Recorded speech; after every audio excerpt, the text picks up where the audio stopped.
y salud en el trabajo. Mi agradecimiento con cada uno de ustedes por la aceptación de este bloque especial, que bueno, nace también la necesidad y sugerencia de muchos de los participantes que deseaban ver estos tres temas en específico. Espero que el contenido de las sesiones pueda aportar un poco más a lo que venimos aprendiendo todos en este programa de especialización, en el cual también me incluyo por las sugerencias, por las opciones de mejora y hasta por las discrepancias que en algún momento he tenido con algunos de ustedes en la discusión, en la conversación sobre una norma o alguna interpretación. En un proceso de aprendizaje aprendemos todos. Muy bien, recordemos nosotros un poquito que el sistema de gestión de seguridad y salud en el trabajo es un sistema de gestión orientado a cómo nosotros dentro de nuestra organización vamos a administrar los diferentes elementos de la empresa, como son personas, recursos, procesos, maquinarias, con la finalidad de poder evitar que el trabajador accidente y evitar que el trabajador enferme. Esos eran nuestros dos objetivos generales, ¿no? Evitar que el trabajador accidente y evitar que el trabajador enferme. Dentro de nuestro proceso de implementación del sistema de gestión de seguridad y salud en el trabajo, si es que la empresa ya tiene un sistema de gestión, quizá lo más correcto sea realizarle una evaluación a ese sistema de gestión. A ese proceso se le llama un diagnóstico de línea base, un diagnóstico sobre el cual vamos a partir toda nuestra planificación para ver qué tiene la empresa, para ver qué no tiene, qué le falta o qué puede estar fallando con respecto al sistema de gestión que ya viene implementando.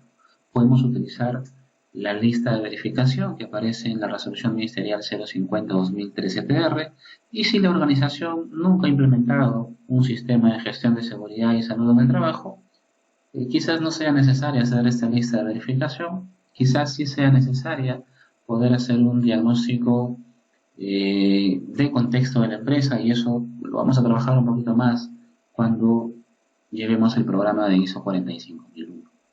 En base a ese diagnóstico, usted tiene una orientación de qué es lo que le está faltando a la organización y pasamos con uno de los procesos más importantes del sistema de gestión, como es la implementación de la política en materia de seguridad y salud en el trabajo. Y esto enmarca uno de los pilares fundamentales del sistema de gestión, porque recordemos nosotros que a través de la política la organización acepta la implementación y acepta cumplir con todos los requisitos legales que el Estado establezca. Es la alta dirección la que acepta este compromiso y lo manifiesta a través de un documento llamado Política en materia de seguridad y salud en el trabajo.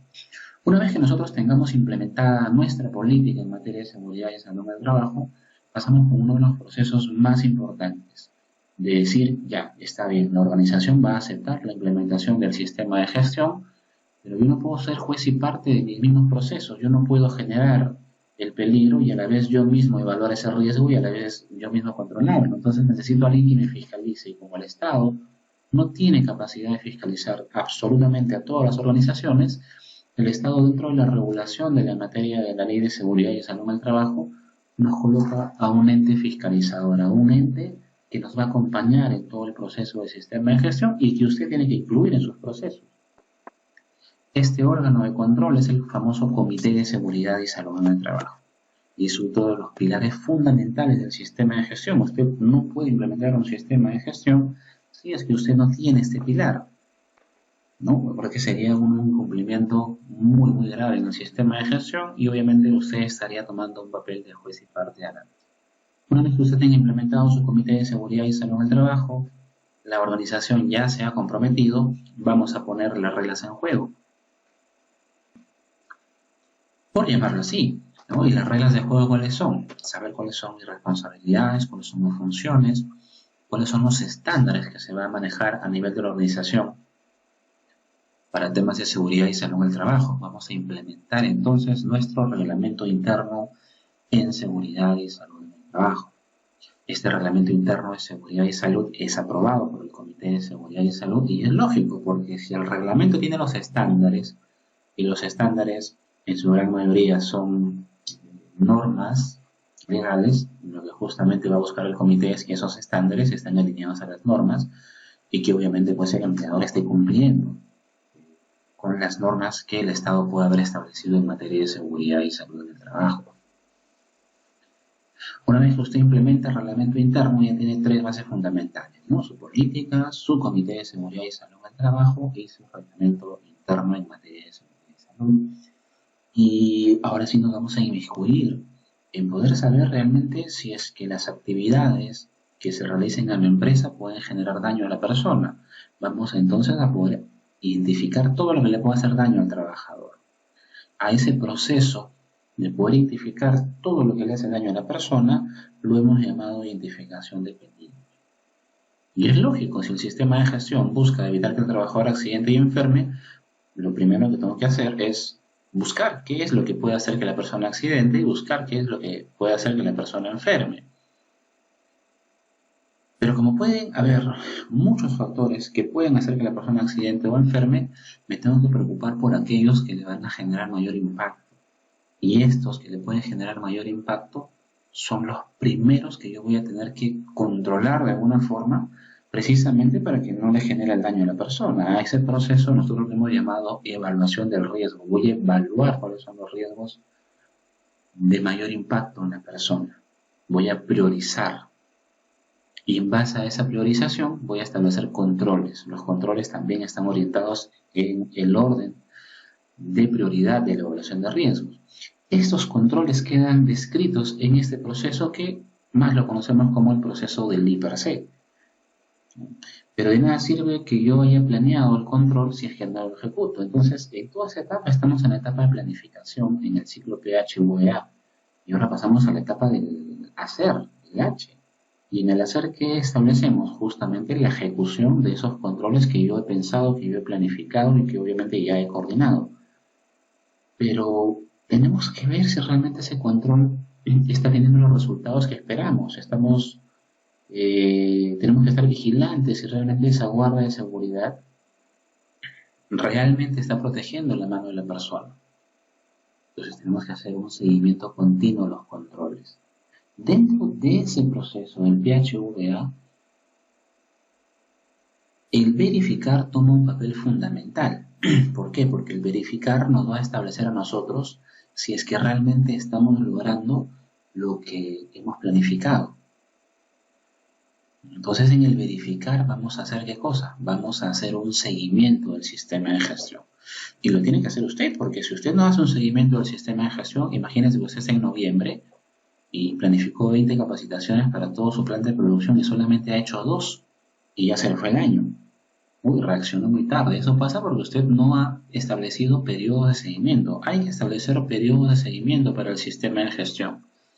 Esos periodos de seguimiento usted los puede hacer cada mes, cada 2 meses, cada 3 meses. De alguna forma lo va a hacer porque el Comité de Seguridad y Salud en el Trabajo también le hace seguimiento al sistema de gestión. Pero es bueno hacerle un seguimiento mucho más exhaustivo al sistema por periodos que usted pueda establecer de acuerdo obviamente pues a las capacidades y necesidades que tenga su organización. Cuando usted le hace el seguimiento al sistema de gestión va a verificar si es que está cumpliendo o no está cumpliendo, o sea, va a evaluar al sistema de gestión. Esa evaluación del sistema de gestión le va a dar resultados. Esos resultados lo tiene que comparar con los objetivos que usted estableció. Obviamente cuando usted establece objetivos, establece cuál es la meta a la cual quiere llegar. La evaluación del sistema de gestión le va a permitir saber si está llegando o no está llegando a la meta, porque si usted no está llegando a la meta, tiene que tomar acciones correctivas de inmediato. Y si usted está llegando a la meta, de repente, ¿por qué no? Más que una acción correctiva, de repente tomar una acción de mejora que le permita sobrepasar aquello que usted ha esperado llegar. Entonces, el sistema de gestión tiene que ser dinámico en ese sentido. Y uno de los puntos que nos va a ayudar a nosotros a hacer la evaluación del sistema de gestión son los indicadores de seguridad y salud en el trabajo. Son los indicadores que debe tener el sistema. Estos indicadores no son universales. Estos indicadores no tienen que ser aplicados de la misma forma por todas las empresas. Esto ya demarcará de qué información maneje usted, de qué información usted ha planteado en su planificación, y usted deberá elegir cuáles son los indicadores que son más representativos de acuerdo a la naturaleza del sistema de gestión que usted ha implementado en su organización. Lo que vamos a ver nosotros es un marco general de esos indicadores, de tal manera que le permita a usted tener una amplitud, ¿no? Tener una amplitud sobre este tema y obviamente pues recalcamos y tiene que usted interiorizar el concepto de que un sistema de gestión sin seguimiento y evaluación es un sistema de gestión que no va a cerrar el ciclo de mejora continua. Entonces, cuando usted pase del P, del H, del V al A, ¿qué acción de mejora va a tomar si usted nunca supo si realmente llegó o no llegó al objetivo? Entonces, esa es la orientación de esta sesión, ¿no? Y obviamente, lo primero que tenemos que ver de repente es cómo es que la Ley de Seguridad y Salud en el Trabajo, a través del artículo 85, que está descrito en el Decreto Supremo 005-2012-TR, en el reglamento de la Ley de Seguridad y Salud en el Trabajo, nos señala un debe, ¿no? Y nos señala que el empleador debe supervisar, medir y recopilar con regularidad todos los datos relativos a los resultados de seguridad y salud del trabajo. Y era justamente lo que estaba mencionando. Si usted no supervisa, si usted no acompaña, si usted no sigue, si usted no evalúa los datos, es muy difícil que usted pueda señalar cuáles son los resultados. Punto seguido, señala la selección de los indicadores. La selección de los indicadores de eficiencia, ya sean indicadores de proactividad o indicadores reactivos, debe adecuarse al tamaño de la organización, a la naturaleza de sus actividades y los objetivos. Sin necesidad de leer el artículo, con el razonamiento que le hemos tratado de dar al sistema de gestión, podemos sin ningún problema deducir qué es realmente lo que nos quiere decir este artículo 85 del reglamento de la Ley de Seguridad y Salud en el Trabajo. La importancia del indicador y quién es el que selecciona el indicador. La selección está alineada al tamaño de la organización, a su naturaleza de las actividades y a los objetivos que usted haya planteado. Y los objetivos de su empresa no son los mismos objetivos de otra empresa. Y eso también lo hemos recalcado reiterativamente. Una organización no puede tener los mismos objetivos que otra. Cada organización, recordemos nosotros, es como una familia y las familias son totalmente diferentes. En una familia, de repente, es muy feliz porque el abuelito es el que cocina. En otras es muy feliz porque el papá es el que cocina. En otras es muy feliz porque la mamita es la que cocina. Entonces, la forma interna en la cual se organiza, internamente se administra cada familia, es diferente. Las empresas funcionan igual. Lo que hace logística en una organización no es lo mismo que hace logística en otra. Las funciones que tienen recursos humanos no necesariamente son las mismas en todas las empresas. Hay empresas en las cuales recursos humanos tienen todo el área de seguridad y salud del trabajo a cargo, y en otras lo tiene producción. Y eso puede ser muy variable.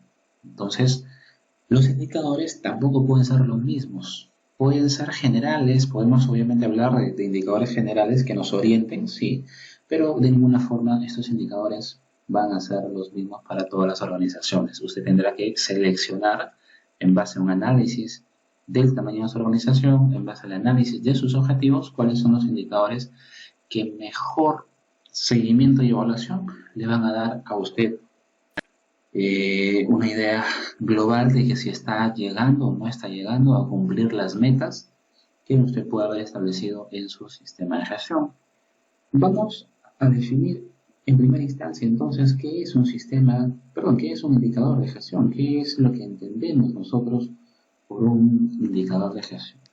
Y vamos nosotros a definir un indicador de gestión como la expresión cuantitativa del comportamiento o el desempeño que tiene una organización o una de sus partes o procesos, cuya magnitud va a ser comparada con algún nivel de referencia. Este indicador, como les comentaba, tiene que ser comparado con su nivel de referencia y su nivel de referencia seguramente va a ser las metas que usted estableció en el sistema de gestión y en base a esa comparación, en base a esa desviación, usted tomará acciones correctivas, preventivas y, por qué no, también acciones de mejora. Entonces es muy importante entender cuál es la definición de un indicador de gestión. Recordemos que aquello que usted no se puede medir, no se puede controlar. Si usted no mide, si usted no hace seguimiento, si usted no evalúa, es muy difícil y lo tendremos que repetir la cantidad de veces que sea necesario porque es algo que usted tiene que interiorizar. aquello que no se mide, no se puede controlar. Es muy complicado que usted pueda controlar algo. Y obviamente lo va a querer controlar cuando ya los resultados no van a ser obviamente beneficiosos a su sistema de gestión, ¿no? Entonces, los indicadores en el ciclo PHVA van a entrar específicamente en el verificar para poder comparar los resultados que estoy obteniendo del hacer con aquello que he planificado, ¿no? Recordemos que este ciclo es un ciclo de mejora continua que tenemos que hacer en grande, porque si el ciclo PHVA solo es un marco teórico y realmente no hacemos funcionar el sistema de gestión bajo el ciclo de mejora continua, es muy complicado poder obtener resultados beneficiosos para el sistema de gestión de seguridad y salud en el trabajo. Algunos estándares referenciales al cual vamos a hacer citación en algunas láminas posteriores es la norma técnica colombiana 3701 y el estándar Z16 de ANSI. La norma técnica colombiana 3701 es una norma sectorial, obviamente es de Colombia, pero bueno, a falta de un estándar en nuestra legislación nacional, podemos recurrir a esa norma técnica colombiana 3701. Recordemos que Colombia, a nivel de Sudamérica, es uno de los países que tiene mejor estructurado la regulación en materia de seguridad y salud en el trabajo, ¿no? Y vamos a referir a la norma Z16 de ANSI para poder trabajar los índices reactivos también, ¿no? Tanto la norma técnica colombiana 3701 como la Z16 son de acceso público. De todas formas, le voy a dejar un enlace en caso usted los quiere revisar más a detalle. ¿Cuáles son las utilidades de poder implementar los indicadores en el sistema de gestión? Nos ayuda a evaluar la gestión, a poder identificar oportunidades de mejora, poder adecuar la realidad de los objetivos. Quizá los objetivos no los vamos a cambiar, pero las metas sí. De repente hemos establecido metas muy altas para una organización que recién está iniciando su sistema de gestión en materia de seguridad y salud del trabajo. Cambiamos la meta, tiene que reestructurar también su estrategia preventiva. Entonces los indicadores nos van a llevar a la realidad, nos van a llevar a de cómo realmente está aquello que ha planificado usted como aquello que está haciendo. De tal manera que podamos tomar medidas preventivas a tiempo. Bien, recordemos también algunas definiciones que ya hemos visto y que vamos a usar con algunos conceptos de los indicadores. Una definición que ya hemos revisado y que está en el glosario del Decreto Supremo 005-2012-TR, ya que el suceso en el cual el trabajador está pasando por la planta, está pasando por el lugar de obra y cae una caja a 1 centímetro de él. Se demoraba un segundo más, se demoraba 2 segundos más y podía accidentarse por la caída de esta carga. Felizmente no le pasó nada, ¿no? A ese concepto lo hemos llamado nosotros incidente. Recordemos que un incidente es un suceso acaecido en el curso de trabajo o con relación con el trabajo en el cual la persona afectada no sufre lesiones corporales o en el que éstas solo requieren cuidados de primeros auxilios. ¿Es importante trabajar los incidentes? Por supuesto. Inclusive hablamos nosotros de la pirámide de Bird, ¿no? De cómo es que si es que nosotros eliminamos los incidentes, reducimos la probabilidad de que ocurra un accidente. Y obviamente pues si reducimos la probabilidad de que ocurran accidentes, vamos a reducir la probabilidad que uno de esos accidentes sea un accidente mortal. Y el incidente peligroso lo hemos definido como todo suceso potencialmente riesgoso que pudiera causar lesiones o enfermedades a las personas en su trabajo o a la población, y acá habla ya de un grupo de personas, tanto de la organización como de la población cercana al establecimiento de actividades de la organización. Por ejemplo, los incendios, los derrumbes, no solamente afectan a una persona, afectan a un grupo de personas. Entonces, cuando se da ese suceso que puede causar una lesión o una enfermedad, lo definimos como incidente peligroso. Bien, entonces vamos un poquito a la diferencia entre lo que es incidente e incidente peligroso, porque quizás usted va a necesitar implementar algún indicador con respecto a los incidentes. ¿Qué mejor indicador que el establecer indicadores con los incidentes? Motivar a que las personas nos reporten los incidentes. Si las personas nos reportan los incidentes, las personas están participando del sistema de gestión y te dicen, ingeniero, aquí hay una máquina y esta máquina acá tiene un par de cables que no sé de qué son, pero cada vez que me acerco, la vez pasada toqué sin querer y me pasó un poco de corriente. Oye, el trabajador no se está quedando callado, el trabajador se está reportando. Ese es un muy buen indicador, quizás cualitativo, que luego lo puedes cuantificar. Si usted reduce los incidentes, va a reducir la probabilidad de que ese incidente se convierta en lo que obviamente no queremos, ¿no? Que es un accidente de trabajo. Definición que también hemos revisado. Un accidente de trabajo es todo suceso repentino que sobreviene por acción o con causa del trabajo y que puede producir en el trabajador una lesión orgánica, una perturbación funcional, una invalidez o la muerte. Y también teníamos el detalle que también es un accidente de trabajo, aquel que se produce durante la ejecución de órdenes del empleador o durante la ejecución de una labor bajo su autoridad o aún el accidente también se puede dar fuera del lugar de trabajo o fuera de horas de trabajo, siempre que haya obviamente una orden explícita de parte del empleador. Y bueno, la definición de accidente es bastante amplia, por eso es que los accidentes se clasifican de la siguiente manera, ¿no? Nos tenemos clasificación de accidentes como un accidente leve, accidente incapacitante y accidente mortal.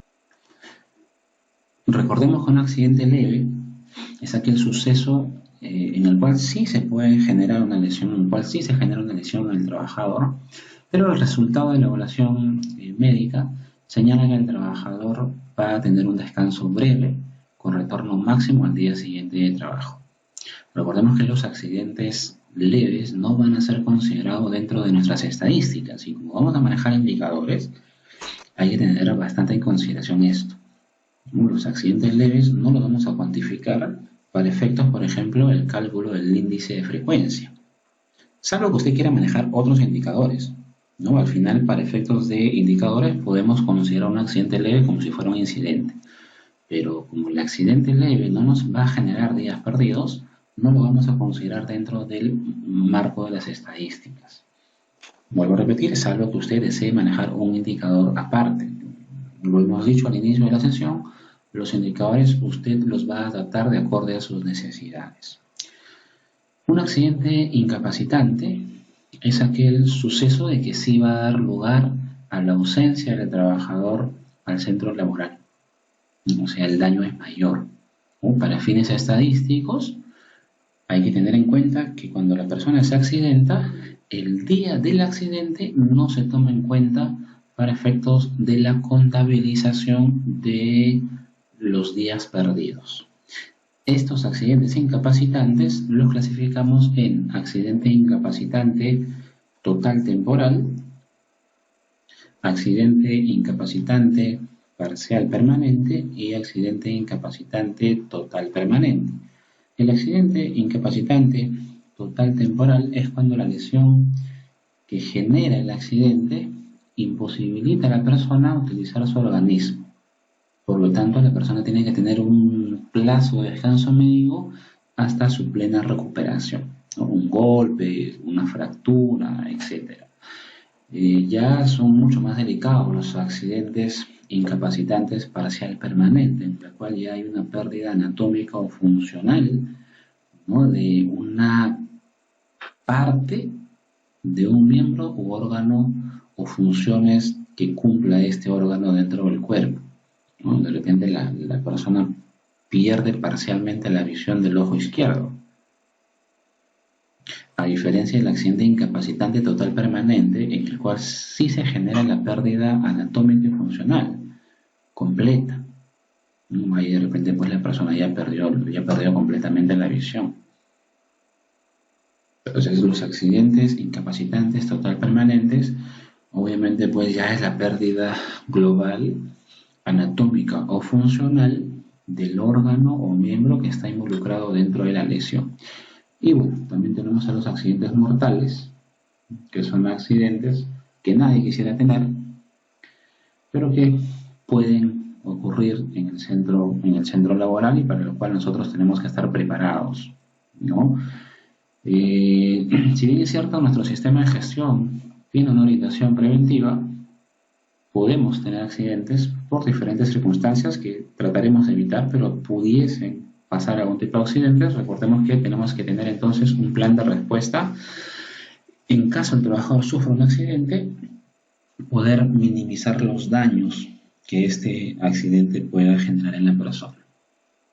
Otra de las definiciones que están en el glosario de términos del Decreto Supremo 005-2012-TR, Reglamento de Seguridad y Salud del Trabajo, es el de enfermedad profesional u ocupacional, ¿no? Y define una enfermedad profesional u ocupacional como aquella enfermedad contraída como resultado de la exposición a factores de riesgo relacionados al trabajo.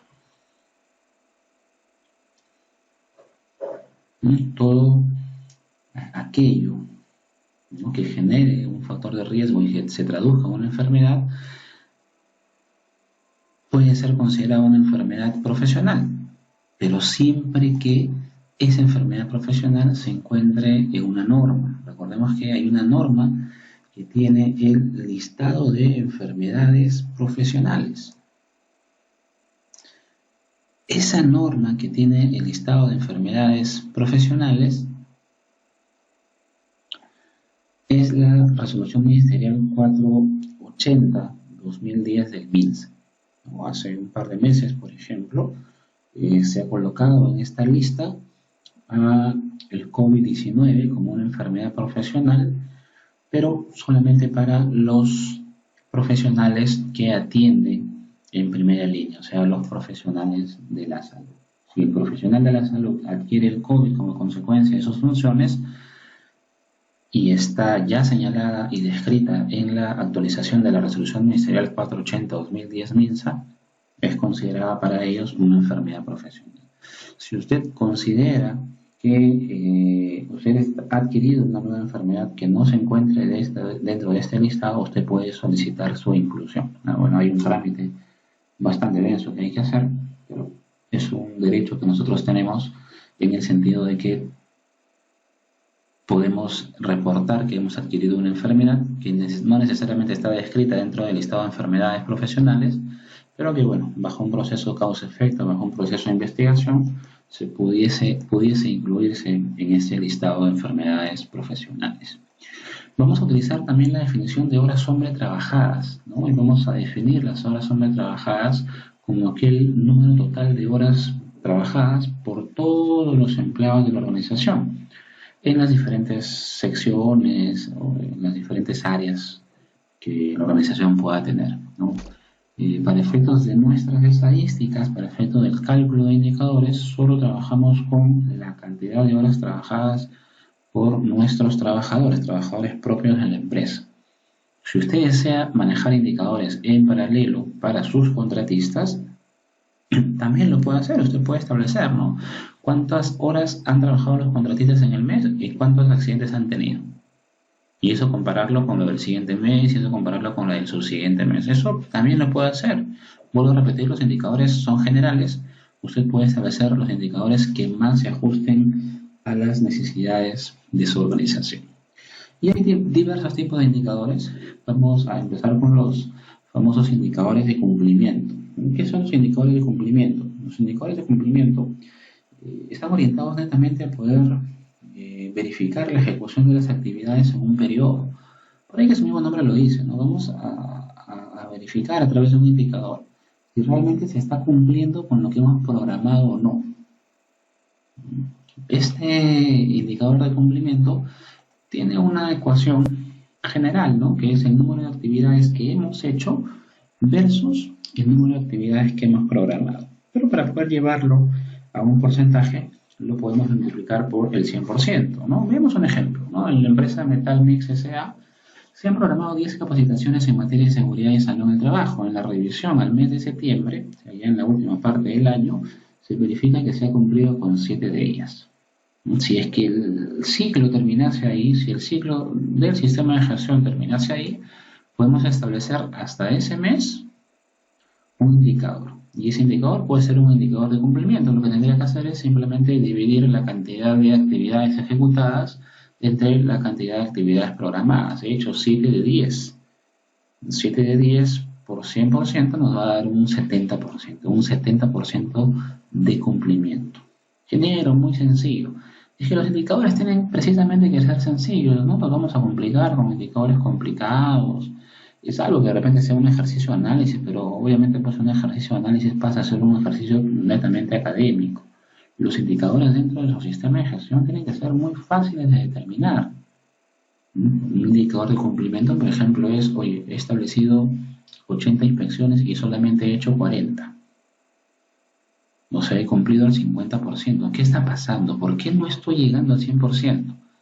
Ahí tendrá que hacer un pequeño proceso de investigación, ¿no? ¿Qué está pasando para que usted no esté cumpliendo con el total de inspecciones? Oye, de repente el jefe inmediato no sabe sus funciones. De repente en el reglamento interno no está especificado de forma clara que el jefe tiene que apoyar en las inspecciones. De repente el empleador no le está dando facultades al comité para que haga las inspecciones.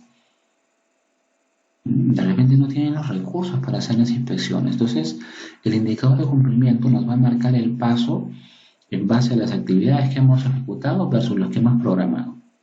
Y esa diferencia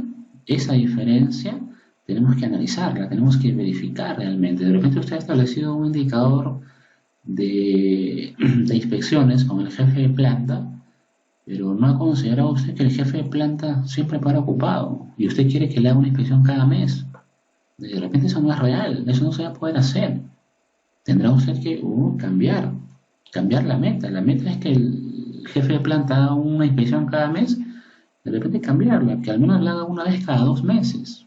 Porque si no, está usted trabajando sobre algo que de acorde a lo que realmente pasa a su empresa no se va a poder hacer. Tiene usted que replantear entonces un indicador. Entonces, en este ejemplo muy sencillo, tenemos un 70% de cumplimiento, en este caso pues en la capacitación que se ha manejado, ¿no? Bueno, en este caso en la capacitación de primeros auxilios, ¿no? También tenemos los indicadores de cobertura, y esos indicadores de cobertura básicamente van a poder analizar la asistencia o participación que están teniendo los trabajadores con respecto a algunas actividades que nosotros estemos programando, ¿no? Y eso es muy importante también. Hay indicadores que a veces son tan sencillos, pero cuando uno lo empieza a razonar y los empieza a relacionar directamente con su sistema de gestión, con su actividad preventiva, con el desarrollo de sus actividades, toman obviamente una mayor significancia, y a veces esos indicadores que son muy sencillos de llevar nos pueden llevar a muchísimas acciones preventivas, nos pueden llevar a muchas acciones correctivas y nos pueden llevar a mejorar el sistema de gestión. Este indicador de cobertura, ¿cómo se determina? Lo podemos determinar con un ratio también, con una división, que vendrá a ser el número de personas que asisten a la actividad, el número de personas que asisten al evento, a lo que usted ha programado, versus el número total de personas que realmente debieron ir, ¿no? Veamos, por ejemplo, sigamos con el mismo ejemplo anterior. En esta empresa Metalmix se han programado 10 capacitaciones en materia de seguridad y salud en el trabajo, pero bueno, nos damos con la sorpresa que hasta el mes de septiembre solamente se han cumplido con 7 de ellas. En la última capacitación se solicitó al área de producción que asistieran los 300 operarios. Sin embargo, solo asistieron 256. A diferencia de la penúltima capacitación donde asistieron 200. Entonces, si usted está manejando capacitaciones, no es solamente también lanzar la capacitación abierta y bueno, pues cumplir con la capacitación, sino, oye, vamos a verificar realmente que el trabajador esté asistiendo a la capacitación. ¿Qué pasa si es que usted solamente maneja un indicador de cumplimiento? De nada sirve manejar solamente un indicador de cumplimiento, decir, oye, tengo 10 capacitaciones y he realizado las 10, ¿eh? Pero si analizamos cada una de esas capacitaciones, la cobertura ha sido muy baja. Usted puede haber hecho las 10 capacitaciones de 10, pero de repente la cobertura está en un 10%, un 20%. Y el día en el que el trabajador, no sé, Mario Alfonso Rodríguez, se accidente, el día en que esa persona se accidente, lo primero que va a hacer la actividad inspectiva, y eso lo hemos revisado en la sesión de Sonafil, es te va a tocar la puerta. Los familiares del accidentado no se van a quedar tranquilos y lo primero que van a hacer es te van a ir ante la entidad fiscalizadora, te van a denunciar, obviamente no usted, obviamente su organización, y cuando venga pues la actividad inspectiva, lo primero que te va a pedir es, señor, la persona se ha accidentado, demuéstreme usted que los ha capacitado. Ah, acá tengo mis 10 capacitaciones programadas y cumplidas. No, señor, yo quiero el nombre específico de esa persona en la capacitación. ¿Realmente esa persona fue en la capacitación? ¿Usted realmente ha cumplido con las 4 capacitaciones obligatorias con ese trabajador? No, pero todo mi plan dice que yo tengo que hacer 10 capacitaciones y he hecho las 10. Una cosa es un indicador de cumplimiento y otra cosa es un indicador de cobertura. La cobertura de las actividades preventivas deberían siempre llegar al 100%. Pero si su nivel de cobertura es bajo, está dejando agujeros que al final se pueden convertir en un incumplimiento legal, como obviamente pues el hecho de que el trabajador no asista a sus capacitaciones demarca un incumplimiento para su organización. Usted no le va a decir a la entidad, oye, no, lo que pasa es que el trabajador no ha querido venir, pues, ¿no? Su palabra nadie se la va a creer, salvo que usted lo pueda demostrar, que es totalmente diferente, pero aún así usted tiene la obligación de persuadir y de poder hacer la famosa supervisión de que realmente el trabajador esté capacitado.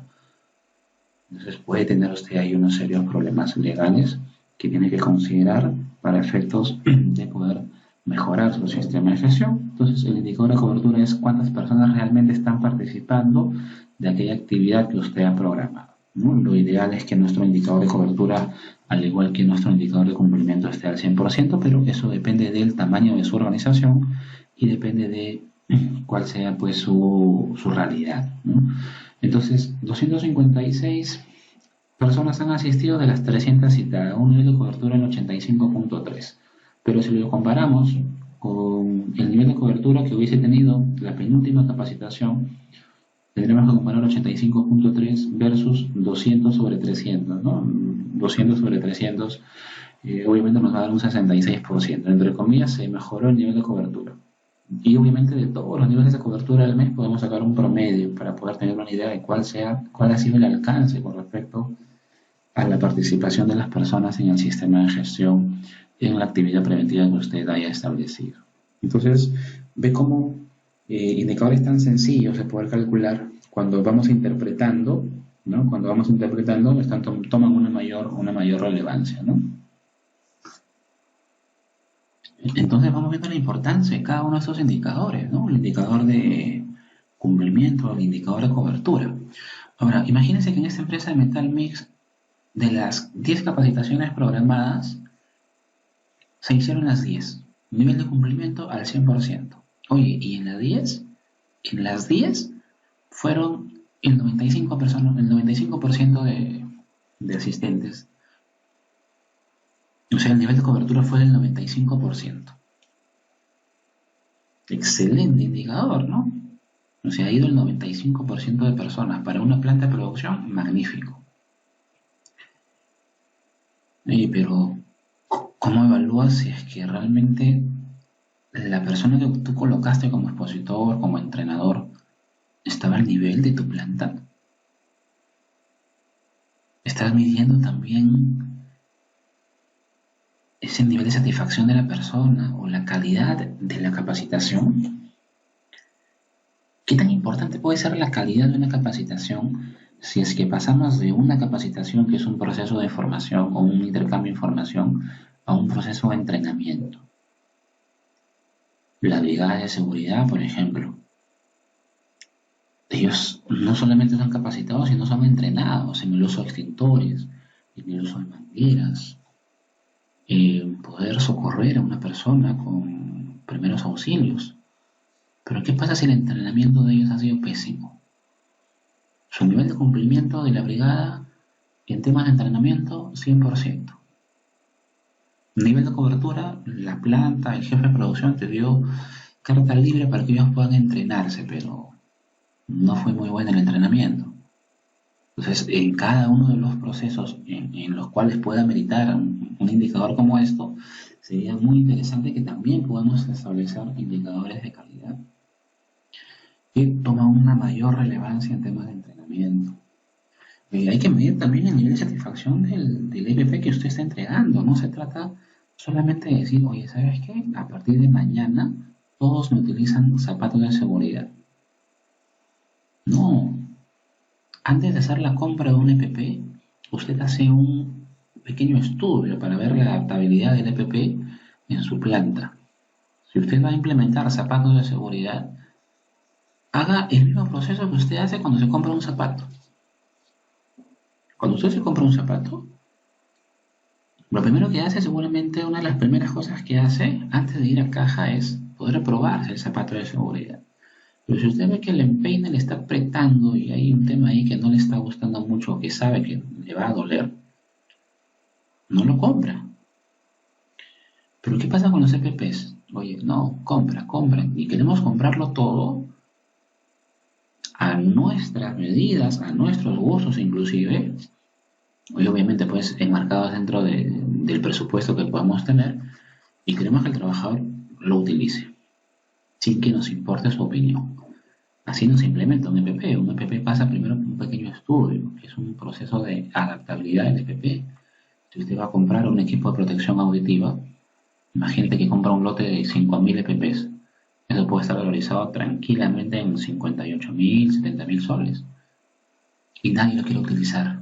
¿Por qué? Porque usted no pasó por un proceso de adaptabilidad. Se hace un pequeño muestreo de prueba. Voy a comprar un lote de 1.000 EPPs, 5.000 EPPs. Y voy a probarlo en los puestos más críticos, en aquellos en los cuales las condiciones físicas sean críticas, sean muy drásticas, ya sea por temas de calor o por temas de fuerza, etcétera. Y una vez que los prueba, recién pasa a poder hacer una compra. Y una vez que usted hace la compra, tiene que hacer también pues un indicador de cómo la persona está percibiendo el EPP. ¿No? Eso también puede demarcarlo usted a que lleve algunos indicadores de calidad.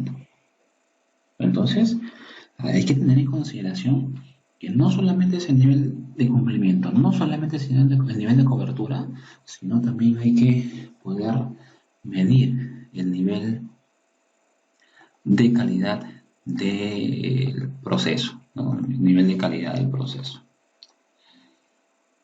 Bueno, para eso usted puede establecer algunas encuestas, ¿no? De tal manera que de repente el trabajador mismo pueda demarcar si el entrenamiento que ha recibido es excelente, bueno, aceptable, regular y mal. Tendrá que establecer usted pues un parámetro, ¿no? No todos los entrenamientos van a ser excelentes, no todos los entrenamientos van a ser malos, no todos los entrenamientos van a ser aceptables quizás, pero obviamente pues va a haber una media que le va a dar a usted una idea si es que realmente el entrenador, el capacitador, está llegando o no está llegando a cumplir los objetivos que de repente pues tenía esa capacitación o ese entrenamiento. También tenemos los indicadores de impacto. También tenemos los indicadores de impacto. Oye, mi nivel de cobertura excelente, mi nivel de cumplimiento excelente, nivel de calidad también, ¿eh? Usted estableció muy buenos niveles en todo, pero ¿qué pasa si es que el trabajador ha sido capacitado en reporte de situaciones peligrosas, en reporte de condiciones peligrosas? Pero han pasado 3 meses y no tiene ni un reporte en su bolsillo, no tiene ni un reporte al sistema de gestión. Cumplimos con el nivel de cumplimiento, el nivel de cobertura y de repente tiene buenos indicadores de calidad en la capacitación, en el entrenamiento, pero no se traduce en un impacto al sistema de gestión. También es importante entonces manejar indicadores de impacto.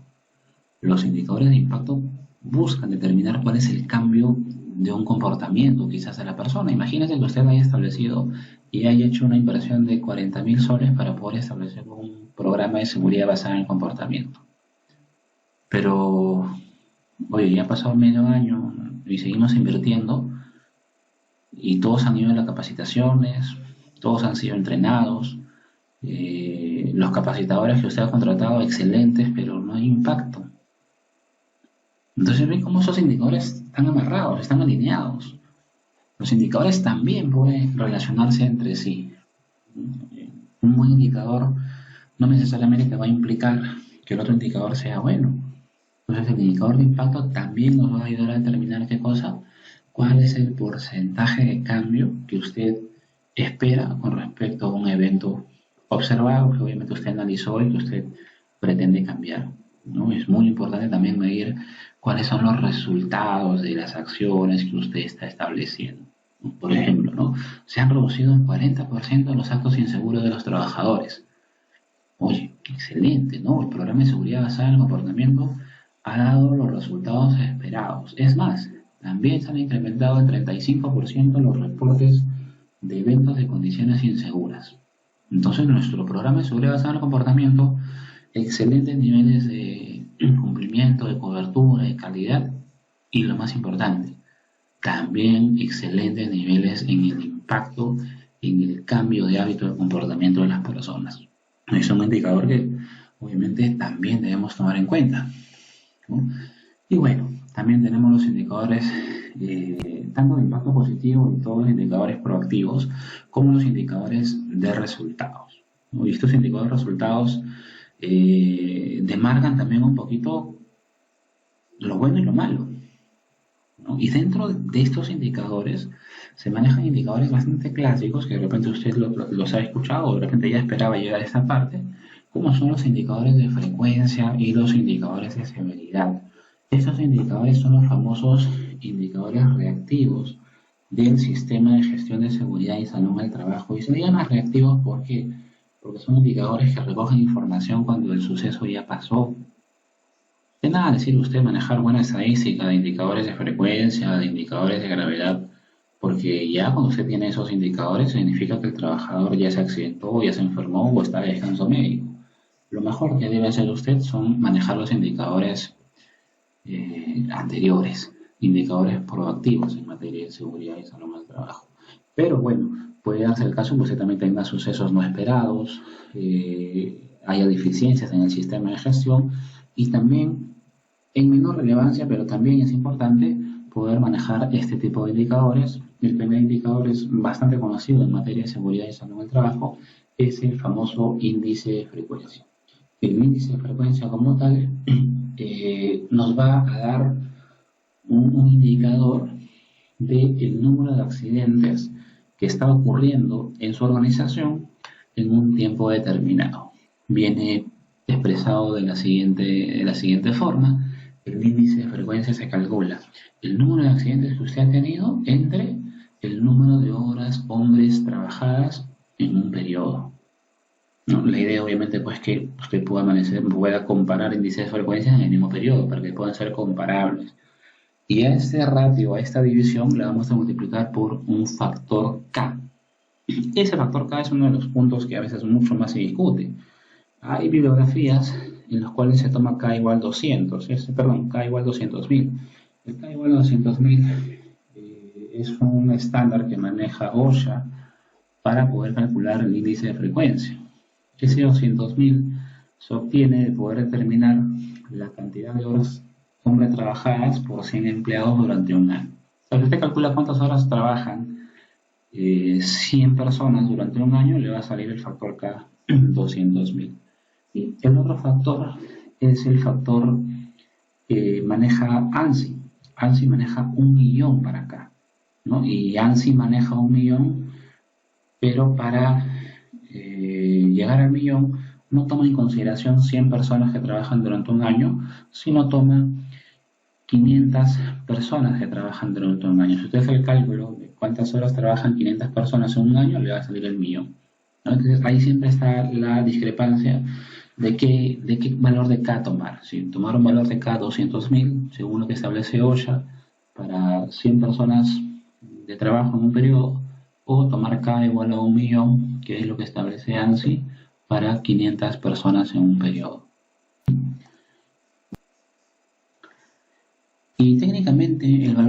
K lo podemos asumir como K igual a 200.000 cuando trabajan menos de 500 personas y lo asumimos K igual a 1.000.000 cuando trabajan más de 500 personas. Entonces podemos utilizar el estándar de OSHA y el estándar de ASI de acuerdo a la cantidad de número de trabajadores que usted tenga. Tenemos una aplicación bien sencilla de este indicador. Supongamos que tengamos una organización, en este caso la empresa Metal Mix. En el periodo de enero, esta empresa ha tenido 125 trabajadores en su planilla, acumulando 2.496 horas trabajadas. En este mes se han presentado 2 accidentes de trabajo. Vamos a determinar su índice de frecuencia. Como solo son 125 trabajadores, se acerca más al estándar que maneja, en este caso, OSHA. ¿No? OSHA maneja 200.000, mientras que ANSI maneja 1.000.000. Pero como solo son 125 personas, vamos a considerar el estándar de OSHA. ¿Qué establece OSHA? Estándar K igual a 200.000, entonces índice de frecuencia igual el número de accidentes, en este caso 2 accidentes, entre el número total de horas trabajadas. De la planilla no consideramos terceros. Entonces vamos a tener 125 entre el número de horas trabajadas, que es 3.496, y eso lo multiplicamos por 200.000. El valor obtenido es 114.4. 114.4 es un valor que no tiene unidades, así que no le voy a colocar hasta una unidad. Simplemente se lee en base a la proporción de horas que usted ha tomado en el factor K. ¿Qué significa eso? Si el índice de frecuencia me sale 114.4, a esa frecuencia se va a llegar cuando se trabajen 200.000 horas hombre. Si lo quiere tomar de otra forma, en la empresa Metal Mix en el mes de enero de 2020 se presentaron 114.4 accidentes de trabajo por cada 200.000 horas hombre trabajadas. O sea que cuando se llegue a las 200.000 horas hombre trabajadas, el número de accidentes que usted va a tener es de 114. En base a esa frecuencia que usted tiene. El índice de frecuencia nos estima cuánto sería, ¿no?, la cantidad de accidentes que nosotros vamos a tener en base a un periodo. Interesante, ¿no? Es interesante. Si es que solamente hemos tenido 2 accidentes en el mes, haciendo el cálculo de los 2 accidentes entre la cantidad de horas trabajadas, multiplicándolo por esta constante de 200.000, vamos a tener 114.4, lo que significa que cuando lleguemos a las 200.000 horas hombre trabajadas, vamos a llegar a esa frecuencia a 114.4 accidentes, o sea, 114 accidentes, ¿no? Una interpretación bastante sencilla. El índice de frecuencia nos está indicando entonces con qué tanta frecuencia se están accidentando nuestros trabajadores. El otro índice que también se maneja es el índice de gravedad, también llamado índice de severidad, según Incotec, que es una de las organizaciones de mayor aceptación. Estos 2 términos no tienen mayor diferencia, dependerá un poquito de la bibliografía que usted utilice. Personalmente me gusta mucho la bibliografía que utiliza Colombia y lo va a encontrar en algunos textos como índice de gravedad, en otros como índice de severidad. Entonces, el índice de gravedad o el índice de severidad, de severidad se calcula ya no en base al número de accidentes, sino en base a los días perdidos. ¿Cuántos días de descanso médico ha tenido la persona, ¿no?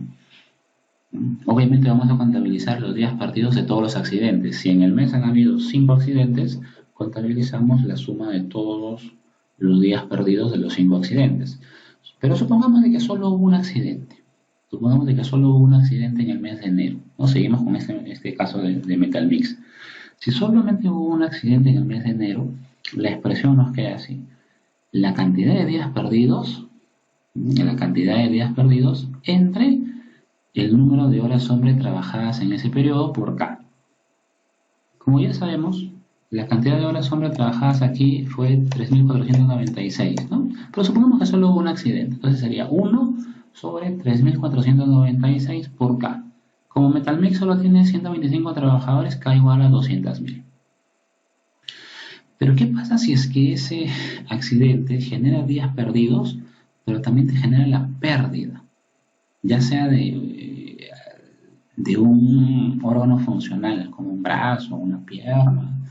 Si es que ese accidente te genera días perdidos, pero también te genera la pérdida, se considera en el número de días perdidos un agregado que nosotros le llamamos los famosos días cargados. Entonces puede ser que tu trabajador haya perdido la mano. Entonces, ¿cuántos días de incapacidad ha tenido? Los días que pasó en la clínica. Oye, pero no lo puedes comparar. No puedes comparar los días que un trabajador ha pasado en la clínica por una fractura, que puede ser de repente hasta la misma cantidad de días que la persona ha pasado en la clínica por una amputación, porque ya se amputó la mano, no hay forma de devolverle la mano. Pero en un accidente perdió la mano, en otra no, en otra pasó por un proceso de recuperación.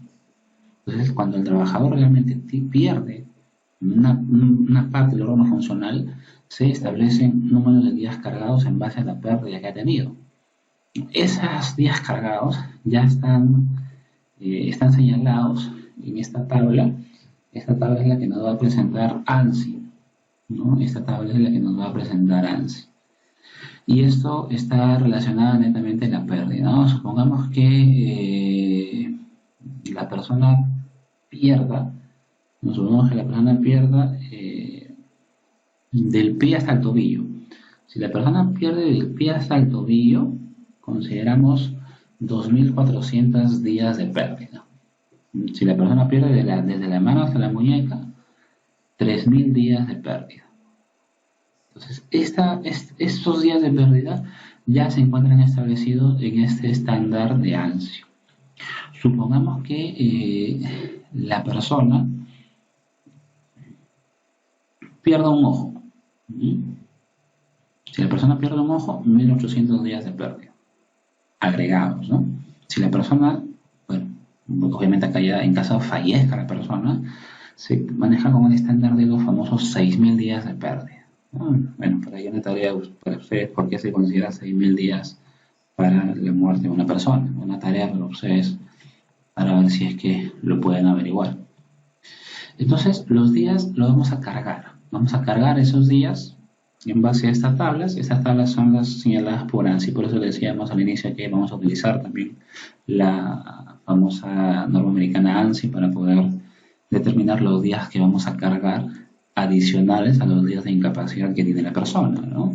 Veamos un ejemplo. Nos mencionan que en la empresa Metalmix en enero de 2020 sucedieron, como ya hemos citado en el ejemplo anterior, 2 accidentes. El primero de ellos ha generado 8 días de incapacidad y el segundo ha generado 12 días de incapacidad. O sea, llevamos 20 días de incapacidad. Pero, adicional a estos 20 días de incapacidad, este segundo accidente trajo como consecuencia la amputación de las falanges media y distal del tercer dedo de la mano derecha.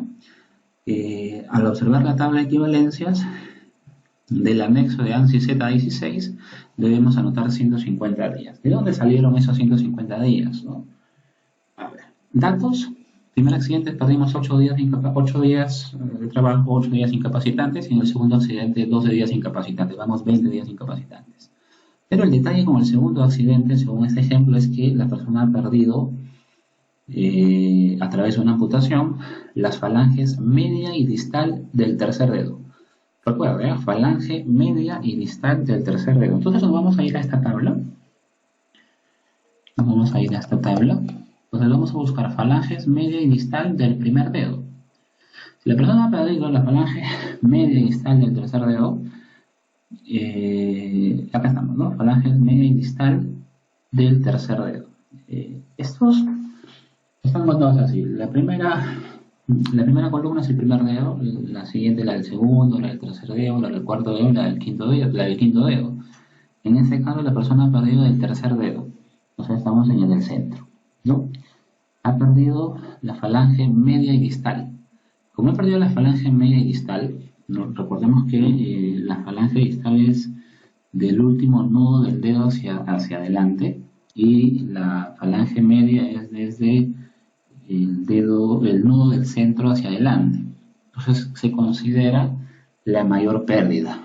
Si ha perdido obviamente la falange media y distal, consideramos desde la falange media, por eso es que vamos a considerar 150 días de pérdida.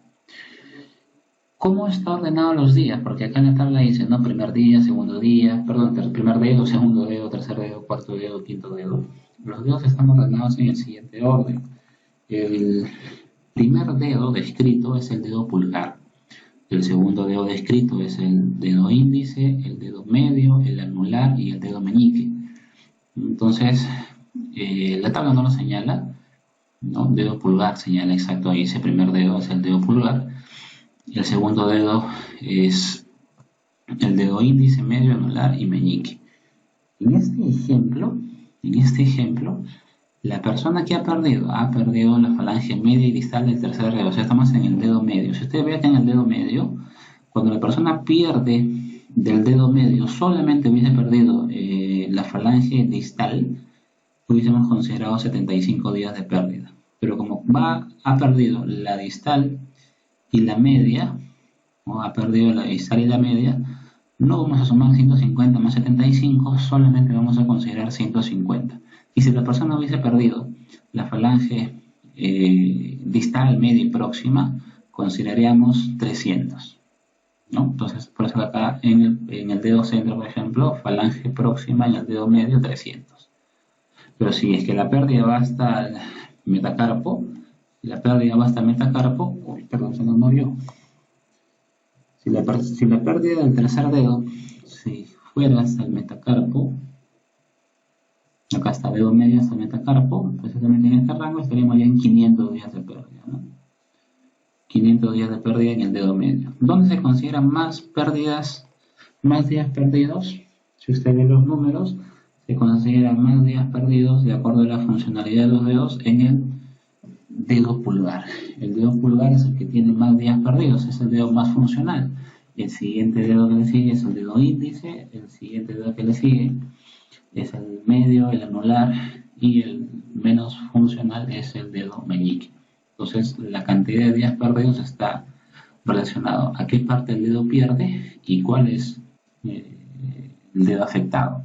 No todos los dedos están considerados con igual cantidad de horas, y esto se debe a que la funcionalidad de cada uno de los dedos es totalmente diferente, ¿no? Entonces, en este ejemplo que tendríamos, ¿no? Los 8 días de incapacidad del primer accidente más los 12 días de incapacidad del segundo, más 150 días por la pérdida de la falange media y distal del tercer dedo. Y eso lo multiplicamos por K, que bueno, teníamos el dato anterior que Metalmix tiene 125 trabajadores, por lo tanto lo vamos a multiplicar por 200.000 y eso nos va a dar 9.725.4. Al igual que el índice de frecuencia, este índice no tiene unidades y simplemente se lee de forma continua, ¿no? Entonces, ¿qué vamos a decir nosotros? En la empresa Metalmix, por cada 3.496 horas de trabajo, se pierden 9.725 días por cada 200.000 horas hombre trabajadas. Si hubiésemos utilizado el factor de 1.000.000 sería, ¿no?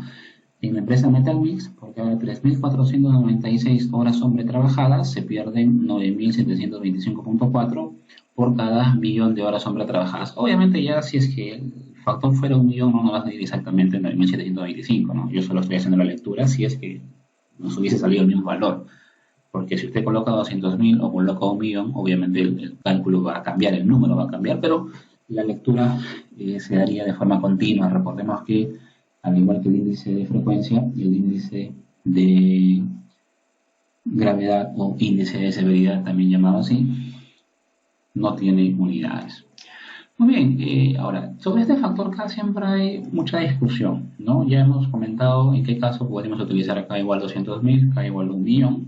Sin embargo, nosotros tenemos cierta regulación. Todas las regulaciones que nosotros tenemos, ya sea a nivel minero, como el Decreto Supremo 024-2016, ya sea a nivel de construcción, con esta actualización que salió en el año 2019, en el sector de hidrocarburos, en el sector eléctrico, en estos sectores se considera para el cálculo K igual a 1.000.000. O sea, todos trabajan con el estándar de ANSI, ¿no? El único que no señala qué valor tomar es el reglamento de seguridad industrial, es el famoso 42F, y el del sector pesquero no señalan qué factor utilizar, ¿no? Sin embargo, todos los demás sectores sí señalan que hay que utilizar ¿cuánto?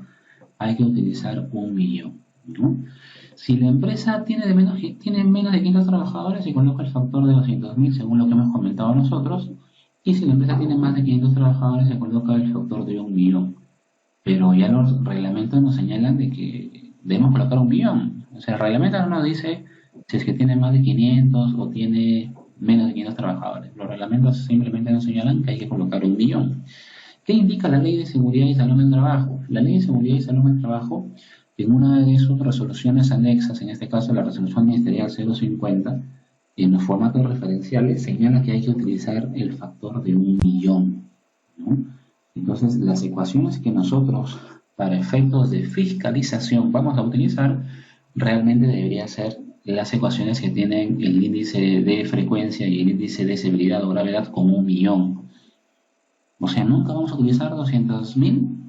Yo recomiendo que para efectos de fiscalización, usted trabaje con 1.000.000. Pero si usted va a manejar su sistema de gestión y lo quiere manejar de una mejor forma, de una mejor manera, y su empresa tiene menos de 500 personas, trabaje con 200.000. Es una recomendación. Hay empresas que ya descartan el 200.000 porque no quieren tener como que dos estadísticas en paralelo o no quieren confundirse. Y bueno, como la ley dice 1.000.000, ellos colocan 1.000.000, ¿no? Para efectos de fiscalización, obviamente va a ser muy difícil que el fiscalizador nos entienda por qué estamos trabajando con 200.000 o 1.000.000.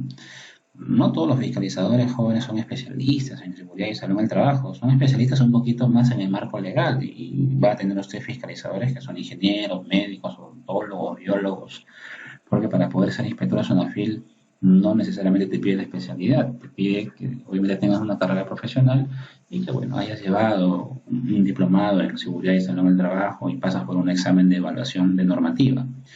Pero ya el análisis a profundidad, un poquito ya al lado técnico, no todos los inspectores lo conocen.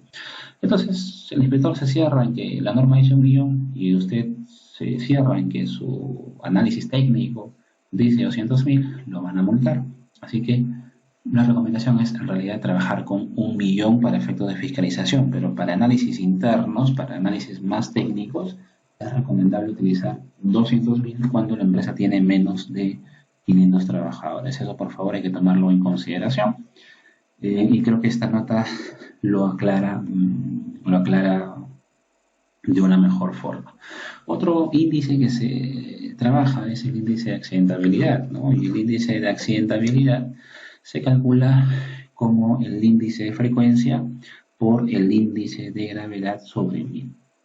Obviamente, pues el índice de accidentabilidad es una ponderación entre el índice de frecuencia y el índice de gravedad. Se divide en 1.000 fundamentalmente para poder obtener el número, para que el número sea manejable, ¿no? Ya que de forma general la multiplicación de estos índices darían como resultados números más grandes. O sea, en realidad el 1.000 que está abajo no nos representa algo específico, solamente representa un factor que lo único que va a hacer es que el número sea un poco más amigable. Al igual que los otros índices, este índice no tiene unidades específicas. Y bueno, ¿cuáles son las utilidades que le podemos dar a este índice de accidentabilidad? Poder observar variaciones entre diferentes periodos en general. Como el índice de frecuencia, puedo comparar la frecuencia de los accidentes de un periodo versus otro. Con el índice de severidad puedo determinar qué tan graves son los accidentes. Y con el índice de accidentabilidad es una ponderación de ambos. O sea, puedo ver cómo ha ido la accidentabilidad, cómo ha ido el número de accidentes, con ponderación con el número de días perdidos. Es una ponderación, es como si fuera un promedio, es un promedio geométrico en realidad de estos dos, ¿no? Bien, bueno, trate de copiar este enlace y en este enlace va a poder descargar usted la norma técnica colombiana 3701 que tiene como título Guía para la clasificación, registro y estadística de accidentes del trabajo y enfermedades profesionales. Nosotros solo tenemos la resolución ministerial 050 que, bueno, a grandes rasgos nos da un par de detalles, un unas cuantas cositas. La norma técnica colombiana tiene un mejor desarrollo de las estadísticas en materia de seguridad y salud en el trabajo. Si no la llega a encontrar en internet, ahí le dejo un enlace para que usted lo pueda descargar. Revise por favor para su evaluación, tenga descargada. Yo le voy a dejar la presentación, por si acaso en estas últimas 3 sesiones yo les comparto ya la presentación, pero tenga descargada sus tablas de ANSI para que usted pueda hacer los cálculos en la evaluación. ¿Qué son las tablas que hemos utilizado hace un momento? Acá le hice un poquito de zoom para poder explicar el tema de la mano. También se aplica exactamente el mismo concepto para el tema del pie, ¿no? Y obviamente ya si es que el tema es un tema mayor, podremos utilizar también esta tabla. Muy bien, muchas gracias, jóvenes. Nos estaremos viendo ya la siguiente